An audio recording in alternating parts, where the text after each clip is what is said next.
순자야, 움직이지 마. 절대.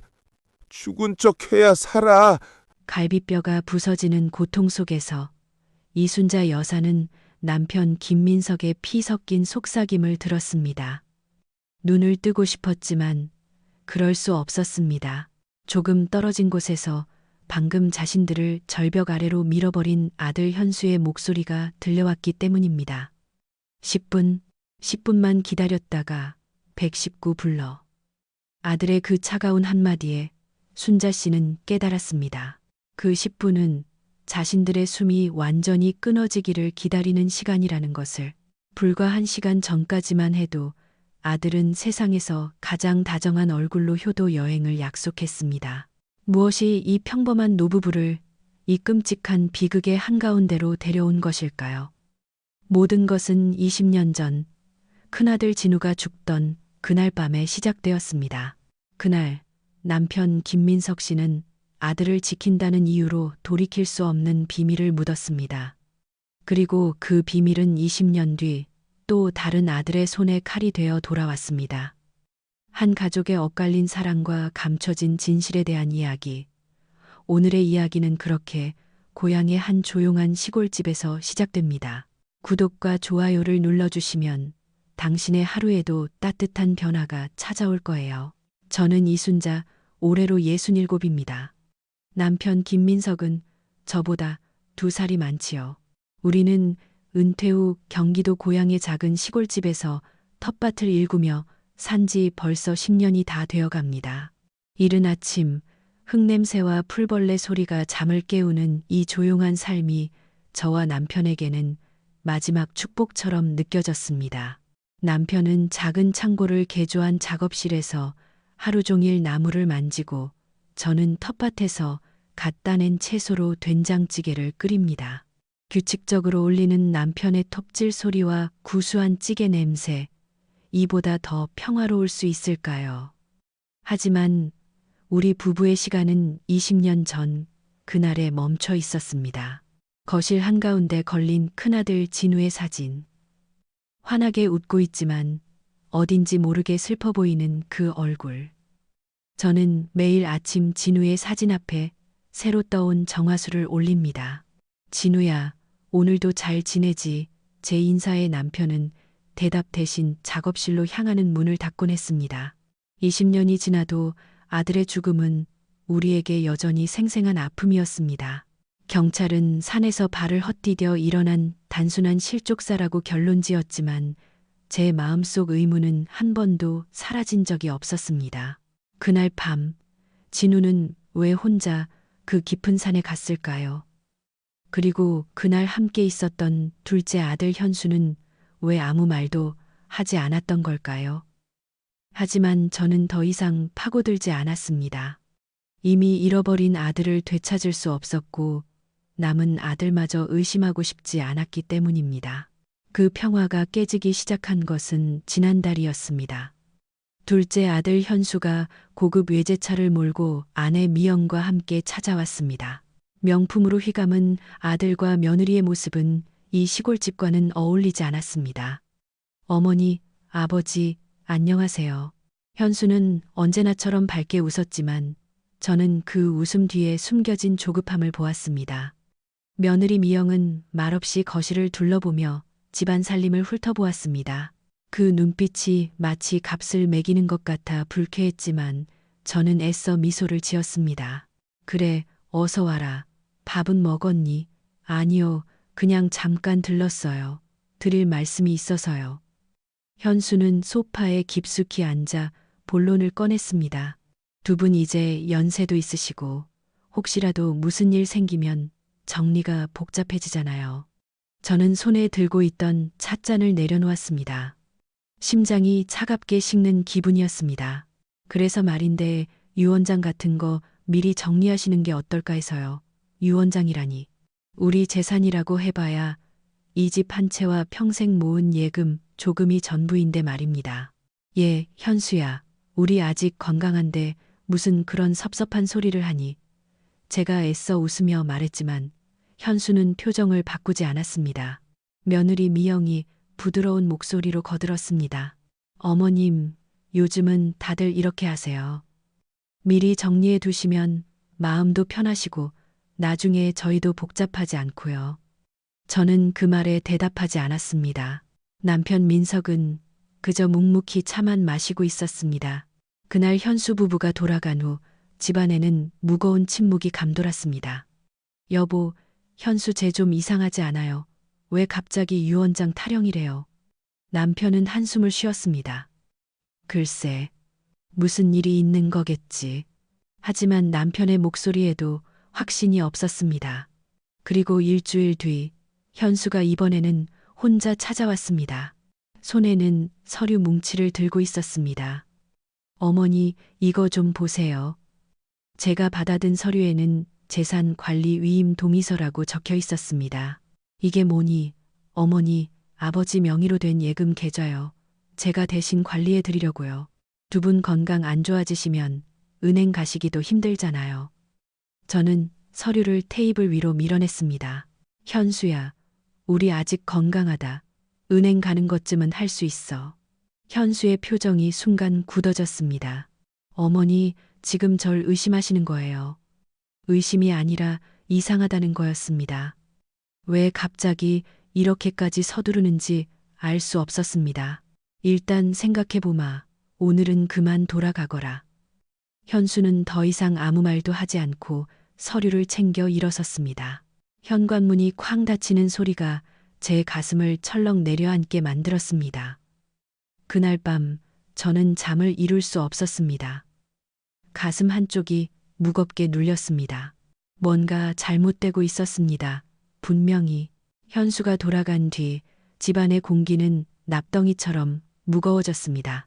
남편은 작업실에 틀어박혀 톱질을 했지만 그 소리마저 예전처럼 경쾌하지 않고 신경질적으로 들렸습니다.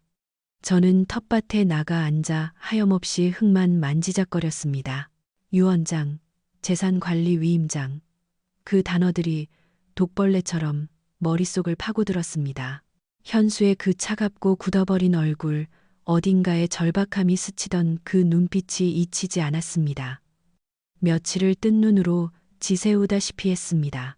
남편도 마찬가지였는지 밤중에 일어나 거실에서 진우의 사진을 멍하니 바라보는 모습을 몇 번이나 보았습니다. 우리는 서로에게 아무 말도 걸지 못했습니다.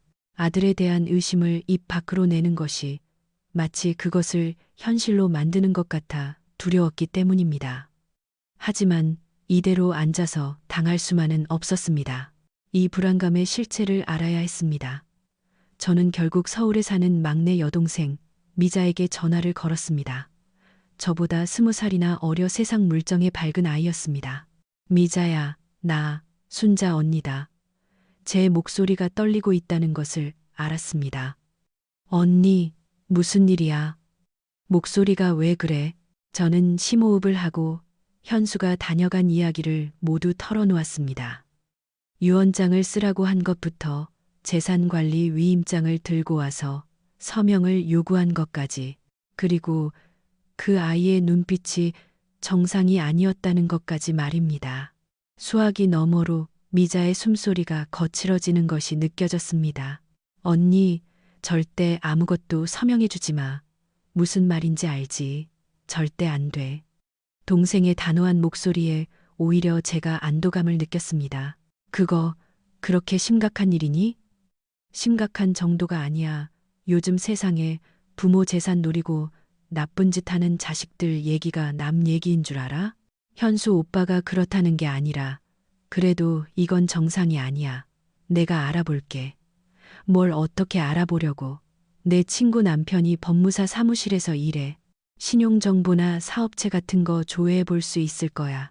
일단 현수 오빠 사업이 잘 되고 있는 건지, 무슨 빚이라도 있는 건지 그것부터 알아봐야겠어. 미자는 저를 안심시키고 전화를 끊었습니다.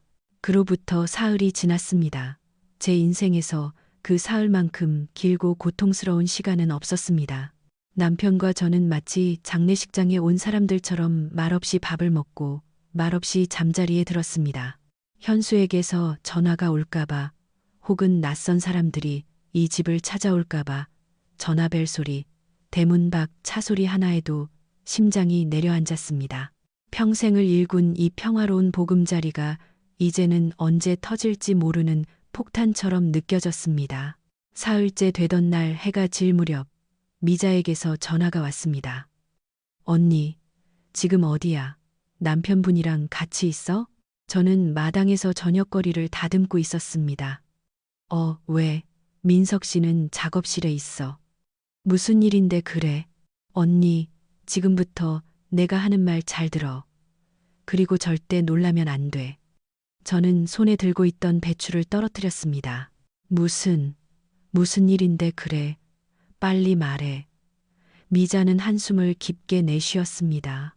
현수 오빠, 사업, 완전히 망했어. 저는 그 자리에 주저앉았습니다. 망하다니? 그게 무슨 소리야?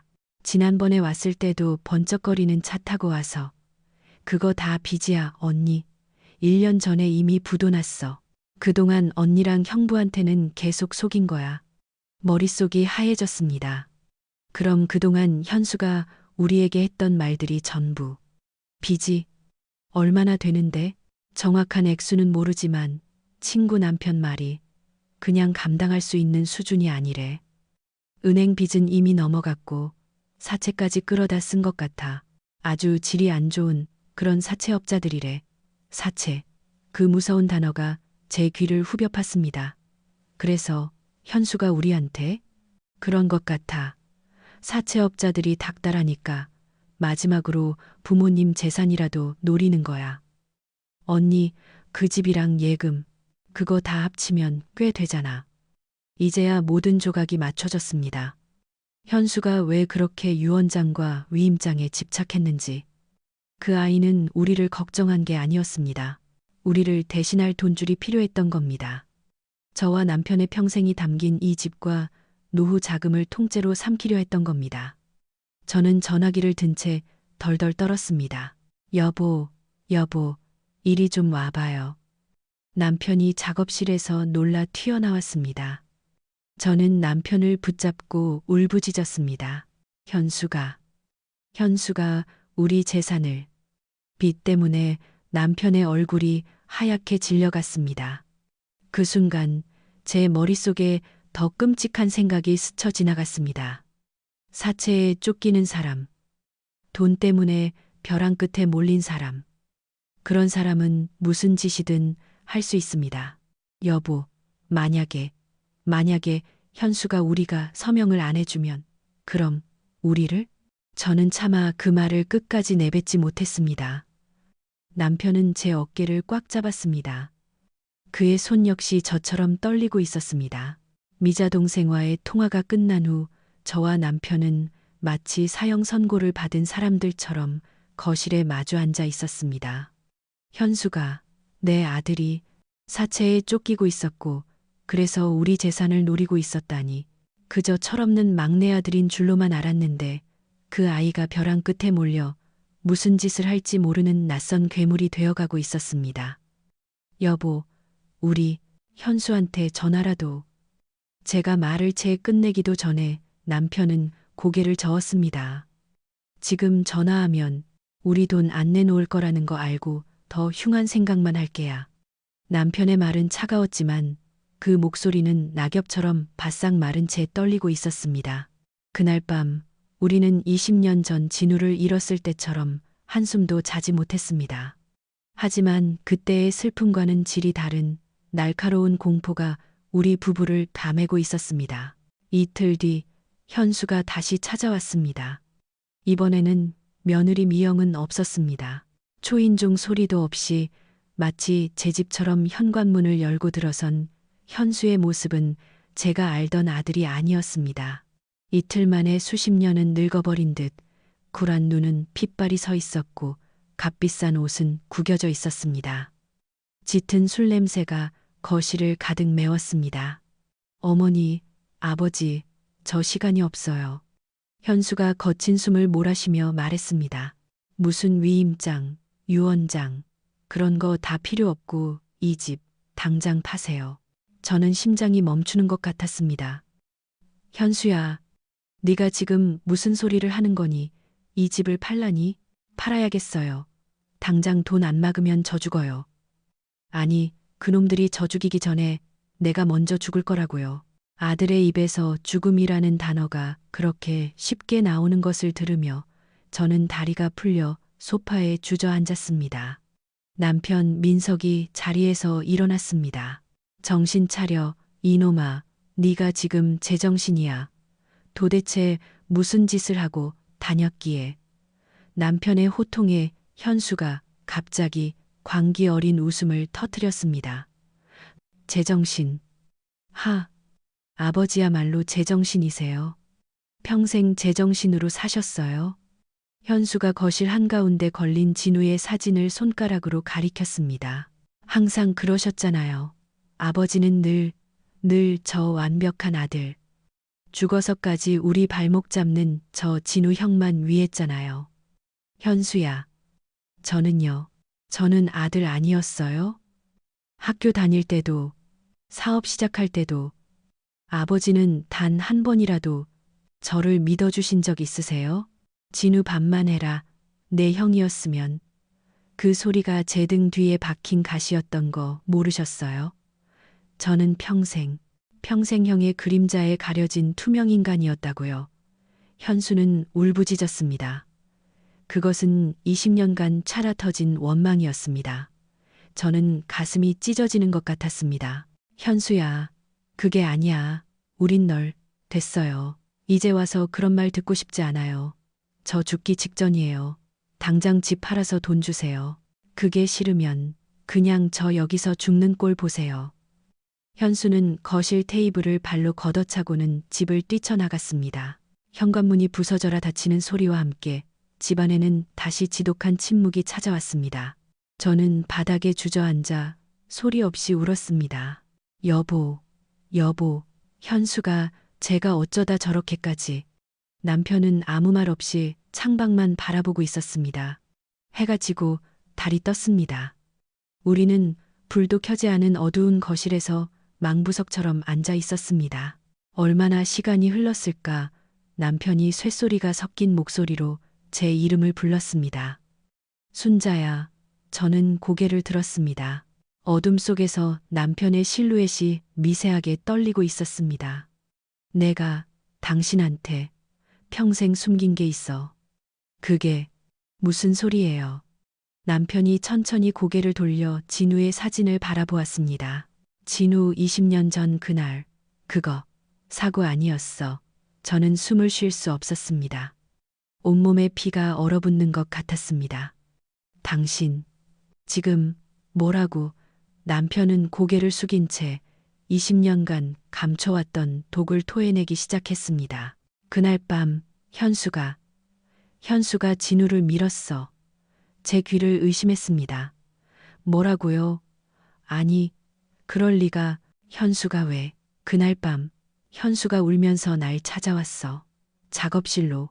형이랑 싸웠다고. 그때도 현수 녀석이 도박에 손을 대서 그걸 진우가 알아챘던 거야. 남편의 목소리가 갈라졌습니다. 진우가 현수한테 경찰에 신고하겠다고. 당장 그만두지 않으면 아버지한테 다 말하겠다고. 그래서 홧김에 절벽 끝에서 현수가 진우를. 저는 입을 틀어막았습니다. 비명조차 나오지 않았습니다. 나는 이미 진우는 숨이 끊어졌고 현수까지 잃을 수는 없었어. 그래서 내가 경찰한테 거짓말을 한 거야.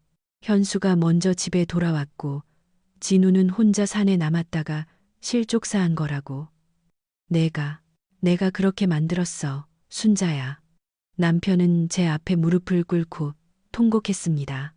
하지만 저는 남편의 울음소리를 듣지 못했습니다. 제 세상이 무너져 내리고 있었습니다. 내 아들을 죽였습니다. 그리고 내 남편은 그 살인을 20년간 숨기고 나를 속였습니다. 이 평화롭던 시골집, 진우의 사진, 남편의 톱질 소리, 그 모든 것이 거대한 거짓말 위에 세워진 성이었습니다. 현수가 단순한 빚쟁이가 아니었습니다. 그는 20년 전에도 벼랑 끝에서 제 형을 밀어버린 아이였습니다. 그런 아이가 이제 다시 돈 때문에 벼랑 끝에 섰습니다.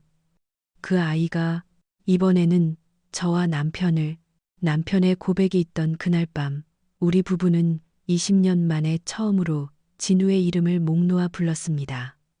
그것은 울음이 아니라 절규에 가까웠습니다. 내 아들이 다른 아들을 죽였습니다. 그리고 내 남편은 그 끔찍한 비밀을 가슴에 묻고 나와 함께 20년을 살아왔습니다. 현수가 단순한 협박을 하던 빚쟁이가 아니라 제 형을 죽인 살인자라는 사실이 모든 것을 바꿔놓았습니다. 이제 그 아이가 돈 때문에 다시 벼랑 끝에 섰습니다. 20년 전에는 형제를 밀었고 이제는 부모를 밀어버릴 것이 분명했습니다. 공포가 살을 내는 듯 했습니다. 우리는 이 집에서 꼼짝없이 죽음을 기다리는 신세가 되었습니다. 경찰에 신고할 수도 없었습니다. 남편이 공범이었으니까요. 20년 전에 범죄를 은폐한 아버지를 누가 증인으로 세워줄까요? 우리는 완벽하게 고립되었습니다. 그 후 이틀 동안 현수에게서는 아무런 연락이 없었습니다. 그 침묵이 폭풍전야처럼 더 무서웠습니다. 이틀째 되던 날 저녁, 전화벨이 울렸습니다. 남편과 저는 동시에 얼어붙었습니다. 화면에는 내 아들 현수라고 떠 있었습니다. 떨리는 손으로 스피커폰을 켰습니다. 여보세요. 제 목소리가 염소처럼 떨려 나왔습니다. 어머니, 저 현수예요. 수화기 너머의 목소리는 놀랍게도 차분했습니다. 이틀 전 광기를 부리던 그 사람이 맞나 싶을 정도였습니다. 어머니, 아버지, 그날 제가 정말 죽을 죄를 지었습니다. 술에 취해서 제가 무슨 짓을 했는지 모르겠어요. 정말 죄송합니다. 저는 남편을 쳐다보았습니다. 남편의 눈이 속지 말라고 있었습니다. 됐다. 술이 웬수지. 제가 애써 태어난 척 대답했습니다. 아니에요, 어머니. 제가 평생 사죄해도 모자라요. 그래서 말인데요. 제가 이렇게 죄만 짓고 살 순 없잖아요. 마지막으로. 정말 마지막으로 부모님께 효도 한번 하고 싶어요. 심장이 쿵 내려앉았습니다. 효도라니. 이번 주말에 저랑 미영이랑 두 분 모시고 바람 좀 쐬러 가요. 저기. 영암에 월출산이라고 있는데 거기가 그렇게 절경이래요. 구름다리도 건너보고 제가 정말 평생 기억에 남을 여행으로 모실게요. 월출산, 절경, 평생 기억에 남을 여행. 그 말들이 하나하나 비수처럼 날아와 제 심장에 박혔습니다. 20년 전 진우가 떨어졌던 그 산도 절경으로 유명한 곳이었습니다. 현수는 그곳에서 우리 부부의 삶도 끝내려는 것이었습니다. 그래, 좋지, 가자, 여보. 제가 대답했습니다. 남편이 저를 놀라서 쳐다봤습니다. 네, 그럼 토요일 오전에 모시러 갈게요. 어머니, 아버지, 정말 고마워요. 사랑해요. 전화가 끊겼습니다. 남편이 제 어깨를 잡고 흔들었습니다. 당신 미쳤어. 그걸 가겠다니. 그놈이 우릴 거기서. 알아요. 제가 소리쳤습니다. 나도 안다고요. 하지만 안 간다고 하면 그럼 그놈이 여기로 쳐들어올 거예요. 이 집에서 당하는 것보다 차라리 밖에서 기회를 노리는 게 낫다고 생각했습니다. 우리에게도 준비할 시간이 필요했습니다. 그날 밤 우리 부부는 잠을 자는 대신 치밀하게 준비를 시작했습니다. 남편은 제게 말했습니다. 순자야, 우리는 어쩌면 살아 돌아오지 못할지도 몰라. 하지만 만약 우리한테 무슨 일이 생기면 진실은 밝혀야지. 진우의 억울함도 현수의 죄도 이대로 묻힐 순 없어. 남편은 자신의 낡은 스마트폰을 꺼내 들었습니다. 이걸 계속 켜둘게. 녹음 기능이라고 하더군. 내 주머니 속에 넣어둘 거야. 현수가 무슨 말을 하든 무슨 짓을 하든 전부. 저는 고개를 끄덕였습니다. 그리고 옷장으로 가 가장 두꺼운 겨울 등산복을 꺼냈습니다. 이걸 입어요, 여보. 산이라 추울 테니까. 하지만 제 진짜 속내는 달랐습니다. 혹시라도 그놈이 우릴 밀었을 때 이 두꺼운 옷이 조금이라도 충격을 줄여줄 수 있기를 바랐습니다. 살아야 했습니다. 어떻게든 살아남아서 진실을 알려야 했습니다. 그리고 저는 책상에 앉아 편지를 썼습니다. 동생 미자에게 쓰는 편지였습니다. 저는 그 편지에 모든 것을 담았습니다. 그리고 20년 전 진우의 죽음은 사고가 아니라 현수가 저지른 살인이었다는 것. 남편이 그 사실을 숨겼다는 것. 현수가 지금 거액의 사채에 쫓겨 우리 재산을 노리고 있다는 것.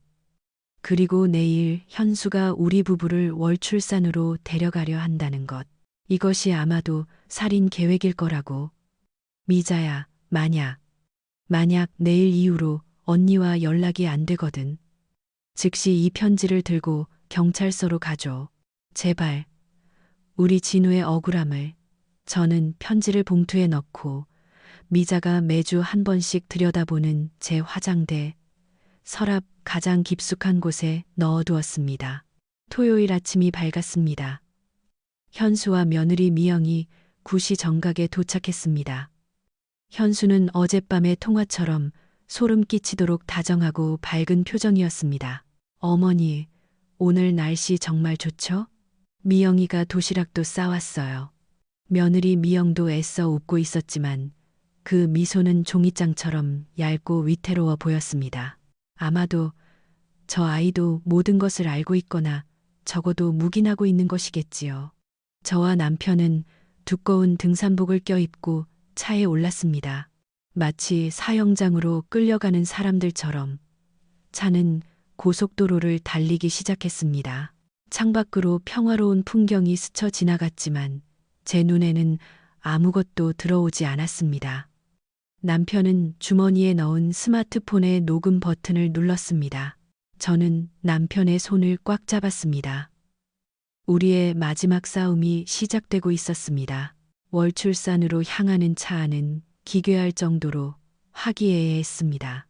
현수는 콧노래를 흥얼거리며 어린 시절 소풍 가던 날의 추억을 떠들었습니다.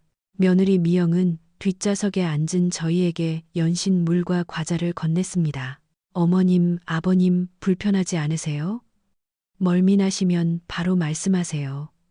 그 다정한 목소리가 마치 독사의 혀처럼 느껴져 저는 소름이 돋았습니다. 저는 아무 말 없이 창밖만 바라보았습니다. 남편 민석은 눈을 감고 있었지만 꽉 쥔 주먹이 하얗게 질려 있었습니다. 우리의 마지막이 될지도 모르는 이 여행길에서 아들 부부는 완벽한 효도를 연기하고 있었고 저희 부부는 완벽한 재물이 되어가고 있었습니다. 2시간쯤 달렸을까 차는 월출산 국립공원 입구에 섰습니다. 자, 다 왔어요. 여기서부터는 조금 걸어야 해요. 경치가 정말 끝내주는 곳이거든요. 현수가 트렁크에서 물병을 꺼내며 환하게 웃었습니다. 그 미소를 보니 20년 전 진우를 밀어버리고 돌아와 태연하게 아버지를 찾던 그날 밤의 현수가 겹쳐 보였습니다. 우리는 말없이 현수의 뒤를 따랐습니다. 주말이라 등산객이 꽤 있었지만 현수가 우리를 이끈 곳은 사람들이 잘 찾지 않는 한적한 숲길이었습니다. 이쪽으로 가면 지름길이에요. 아는 사람만 아는 전망대가 있거든요. 그 말에 남편이 제 손을 한 번 꽉 쥐었다 놓았습니다. 이제 시작이구나. 가파른 산길을 30분쯤 올랐을까. 시야가 탁 트이면서 거대한 바위 절벽 위에 세워진 낡은 나무 전망대가 나타났습니다. 아래로는 수백 미터 절벽이었고 멀리 산봉우리들이 구름에 걸려 있었습니다. 와, 정말 멋지죠? 며느리 미영이 과장되게 감탄했습니다. 어머님, 아버님, 저기 끝에서 보세요. 제가 사진 찍어드릴게요. 미영이 가리킨 곳은 낡은 나무 난간이 아슬아슬하게 버티고 있는 전망대 가장자리였습니다. 저는 다리가 후들거려 움직일 수 없었습니다. 괜찮아. 여기서 여기서 찍으면 되지. 에이, 어머님, 이왕이면 저 끝에서 찍어야죠. 그래야 구름 위에 서 있는 것처럼 나온단 말이에요. 현수가 제 등 뒤로 다가왔습니다. 괜찮아요, 어머니. 제가 잡아드릴게요.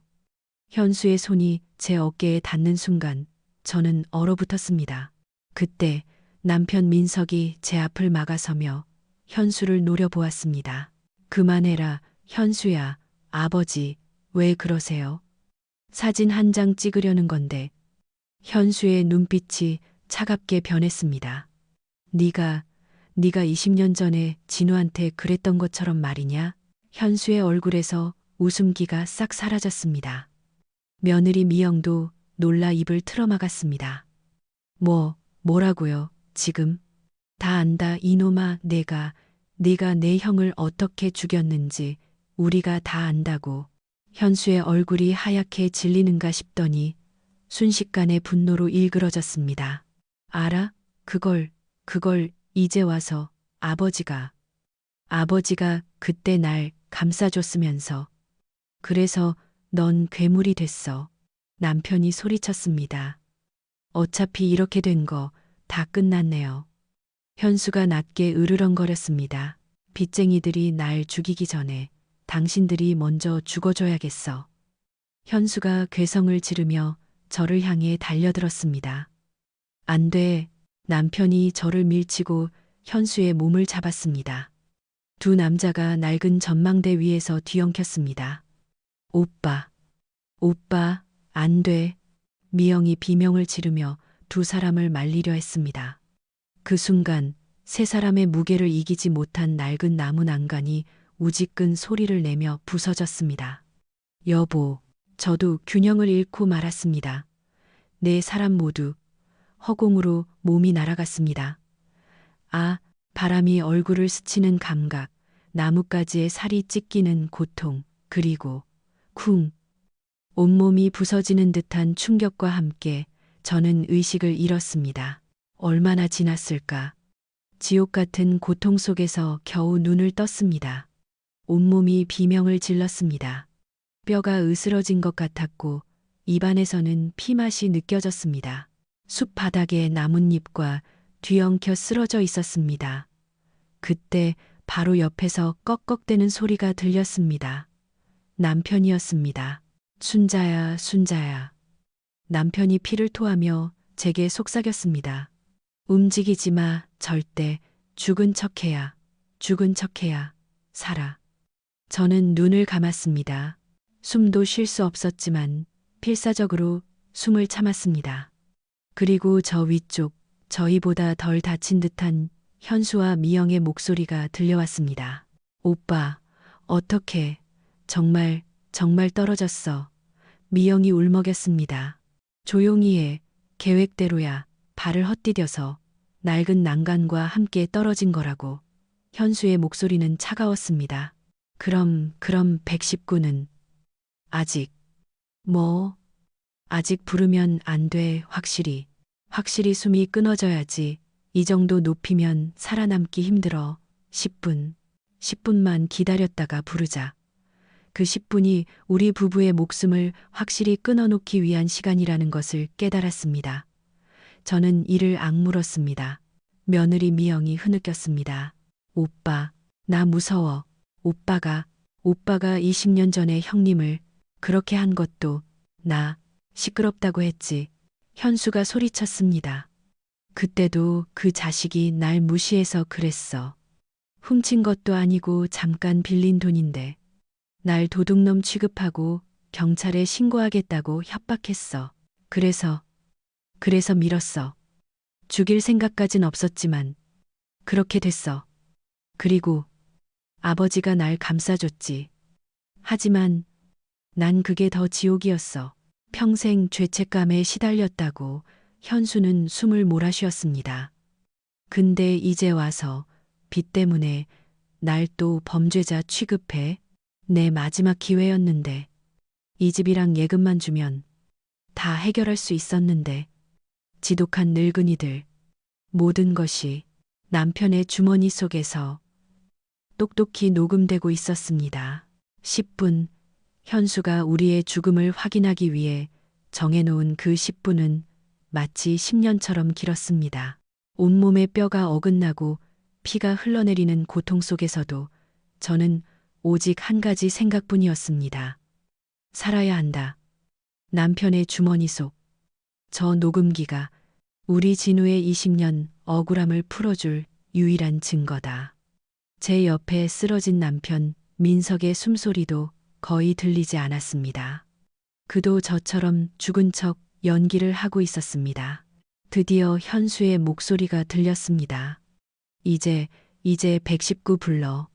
며느리 미영이 떨리는 목소리로 전화를 걸었습니다. 여기 월출산 전망대인데요. 난간이 부서져서 저희랑 시부모님이 떨어졌어요. 빨리 와주세요. 그 연기력에 소름이 돋았습니다. 구조대의 헬리콥터 소리가 들리고 제 몸이 들것에 실릴 때까지 저는 단 한 번도 눈을 뜨지 않았습니다. 병원에 도착하고 이틀이 지나서야 저는 중환자실에서 눈을 떴습니다. 하얀 천장, 소독약 냄새, 갈비뼈 4대와 왼쪽 다리가 부러졌다고 했습니다. 남편은 바로 옆 병실에 있었고 다행히 그 역시 의식을 회복했습니다. 우리는 살아남았습니다. 제가 눈을 뜬 것을 확인한 경찰이 병실을 찾아왔습니다. 박순자님, 그날의 사고에 대해 여쭤볼 것이 있습니다. 단순한 안전사고가 아닌 것 같다는 신고가. 저는 말을 끊고 형사를 바라보았습니다. 제 목소리는 쇳소리가 났습니다. 사고가 아닙니다. 제 남편의 위도 주머니, 그 안에 모든 진실이 있습니다. 형사의 얼굴이 굳어졌습니다. 그들은 증거물로 보관 중이던 남편의 등산복에서 스마트폰을 꺼냈고 그 녹음 파일을 확인했습니다. 1시간이 지났을까 형사가 다시 돌아왔습니다. 그의 얼굴은 분노와 경악으로 일그러져 있었습니다. 다 들었습니다, 어머님. 20년 전 큰아드님 사건까지 전부. 현수와 미영은 다른 병동에서 가벼운 찰과상을 치료받으며 비통한 자식 연기를 하고 있었습니다. 경찰이 그들의 병실 문을 열고 들어갔습니다. 박현수 씨, 이미영 씨, 살인미수 및 살인교사 혐의로 2분을 긴급 체포합니다. 현수는 이게 무슨 소리냐며 소리를 질렀습니다. 형사는 말없이 녹음기를 틀었습니다. 10분간의 절벽 아래 대화. 10분만 기다렸다가 부르자. 그리고 20년 전의 고백. 그래서 밀었어. 죽일 생각까진 없었지만 현수의 얼굴에서 피가 빠져나갔습니다. 그는 그 자리에 주저앉았습니다. 모든 것이 끝났습니다. 재판이 열렸습니다. 저는 휠체어를 타고 법정에 섰습니다. 남편은 제 옆에서 말없이 저를 지켜주었습니다. 머리를 짧게 깎고 죄수복을 입은 현수가 고개를 숙인 채 들어왔습니다. 며느리 미영은 방청석에서 아이처럼 울고 있었습니다. 검사는 현수에게 사형을 구형해야 한다고 말했습니다. 20년 전 형을 살해하고 부모까지 살해하려 한 죄는 용서받을 수 없다고 했습니다. 마지막으로 판사가 피해자인 제게 의견을 물었습니다. 저는 마이크 앞에 섰습니다. 저는 피고인 박현수의 어미입니다. 목소리가 떨렸지만 저는 현수의 눈을 똑바로 바라보았습니다. 20년 전 저는 제 아들 진우를 잃었습니다. 그리고 오늘 저는 남은 아들 현수마저 잃게 되었습니다. 어미로서 제 가슴이 찢어집니다. 눈물이 흘렀습니다. 하지만 저는 제 아들이 제대로 죗값을 치르기를 바랍니다. 그것이 하늘에 있는 제 아들 진우에게 제가 해줄 수 있는 유일한 사죄입니다. 그리고 저 괴물이 되어버린 제 아들 현수를 사람으로 되돌릴 수 있는 유일한 길이라고 생각합니다. 부디 법에 따라 엄중히 처벌해 주십시오. 저는 울부짖었습니다. 판사는 피고인 박현수에게 징역 20년, 공범 이미영에게 징역 7년을 선고했습니다. 현수는 판결이 내려지자 저를 보며 어머니 라고 한 번 외치고는 끌려나갔습니다. 그로부터 1년이 흘렀습니다. 저와 남편의 부러진 뼈는 천천히 붙었습니다. 고향의 시골집으로 돌아왔지만 아무것도 예전 같지 않았습니다. 남편은 더 이상 작업실에서 나무를 깎지 않았고 저는 더 이상 진우의 사진에 물을 올리지 않았습니다. 우리는 그저 살아 있었습니다. 그러던 어느 날 교도소에서 편지가 한 통 왔습니다. 현수였습니다. 떨리는 손으로 편지를 열었습니다. 어머니, 아버지, 죄인 현수입니다. 편지에는 반성문 같은 글이 빼곡했습니다. 자신이 괴물이었다는 것, 20년이 아니라 평생을 감옥에서 속죄해도 모자라다는 것, 그리고 이곳에서 아버지처럼 목공 기술을 배우고 있습니다. 나무를 만지면 아버지가 생각납니다. 부수는 것만 알았던 제 손으로 무언가를 처음 만들어 봅니다. 저는 편지를 붙잡고 한참을 울었습니다. 다음 날 저와 남편은 21년 만에 처음으로 진우의 산소를 찾았습니다. 진우야, 엄마 왔다. 이제야 진실이 밝혀졌어. 네 동생이 벌을 받고 있단다. 엄마가 너무 늦게 미안하다. 남편은 아무 말 없이 묘비 앞에 잡초만 뽑았습니다. 그날 집으로 돌아오는 길 남편이 말했습니다. 순자야, 우리 바다 보러 갈까? 우리는 평생 바다를 가본 적이 없었습니다. 진우가 어릴 적 그렇게 가고 싶다고 졸랐지만 먹고 살기 바빠서 한 번도 데려가지 못했습니다. 우리는 다음 날 속초로 향했습니다. 차가운 겨울 바다, 신발을 벗고 모래사장을 걸었습니다. 파도가 밀려와 발을 적셨습니다. 여보, 우리 살아있네요. 남편이 제 손을 잡았습니다. 그래, 우리는 살아있어. 거짓 속에 살다가. 이제야 고통스러운 진실과 함께 다시 사는 거야. 여러분, 오늘 저의 이 길고 무거운 이야기는 여기까지입니다. 20년간의 거짓말은 결국 이렇게 모든 것을 파괴하고 나서야 끝이 났습니다. 진실은 때로 너무나도 아프지만 그 아픔을 마주해야만 비로소 새로운 삶이 시작될 수 있었습니다. 여러분은 저의 이 긴 이야기를 들으시면서 어떤 생각이 드셨나요? 20년 전 아들을 잃은 남편의 선택을 여러분은 이해하실 수 있나요? 혹은 모든 것을 알게 된 후 법정에서 아들의 처벌을 요구해야 했던 저의 선택은 어떻게 생각하시나요? 여러분이라면 과연 어떤 선택을 하셨을까요? 오늘 이야기에서 여러분의 가슴에 가장 깊이 남은 것은 무엇인지 아래 댓글로 여러분의 생각을 자유롭게 남겨주세요. 여러분의 공감과 의견이 저에게는 큰 위로가 될 것입니다.